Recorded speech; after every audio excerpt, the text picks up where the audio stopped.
Okay, today we're going to cover KAMAEs. They're actually intermediate striking ready positions during combat. So since we're working with the Jo, I'll show you the KAMAEs with the Jo. So when you go back into Chudan KAMAE, it is a fire. You are actually trying to pierce the person's heart with the staff. You look at a person's eyes, but your staff is aimed at the heart with the intent of penetrating right through his body. It is a very aggressive stance. Again, start from here, Ichimonji, fall back, you're Gedo no Kamae. Remember, the hand is at the crease of the hip, the koe. You face an opponent this way. With a longer Jo, you can actually touch the floor. But mine is a shorter one, so attitude for Gedo. You're looking at the enemy, focusing on your opponent, and you're ready to respond to anything he does.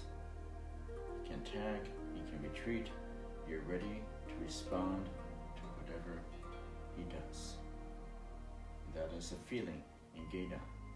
It's not just a physical aspect, you have a mental and spiritual. You feel his energy as well as observing his body movement. The next KAMAE is Ichimonji no KAMAE. Fall back, and you are pretty much leaving it down at the koe. You could move your left hand in front, that's fine. So Ichimonji no KAMAE, you are feeling the environment. You are aware of everything. The winds blowing through the leaves, the looseness of the ground or rocks. You are in tune with your entire environment. You are at one with the opponent and nature. The next KAMAE is Seigan no KAMAE.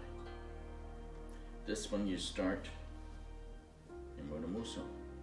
Drop back, aim the tip at the opponent's eyes, and then draw your right or the front hand back until the tricep or elbow touches your body. That is correct. And the left one is also touching your body. The feeling, spiritually and mental, is that you control your opponent. You can make him move when you want him to move and where you want him to move. It's very spiritual as well as physical and mental posture. From Seigan, you could actually control a person by dropping your guard. That's one physical and mental way of controlling your enemy. This is very threatening. You're aiming at the person's eyes. Here, camera. But if you start to waver to the left, you look like you're open, you are inviting him to come in and tap this side. If you're open this way, you're inviting him to come here. If you drop down, you're inviting the person to come up. Or go too high, you're inviting the person to go for your legs. So that's a physical and mental way of controlling your opponent. The purpose of this one is to invite the opponent in, to make him think that you're unsure of what you're doing and you're not even in a proper stance. But the feeling of Tenchi-jin is absolute confidence. You're dominant, you're superior to your opponent, and no matter what they do, you will crush them and make them feel terror because of your confidence and ability to strike them down with a single blow. So you have no thought and no attention, and the main thing is your opponent cannot read you. They do not know, are you ready to throw your weapon down and run, or launch an all-out concerted attack against them. So he has no idea what your intention is, what you're going to do.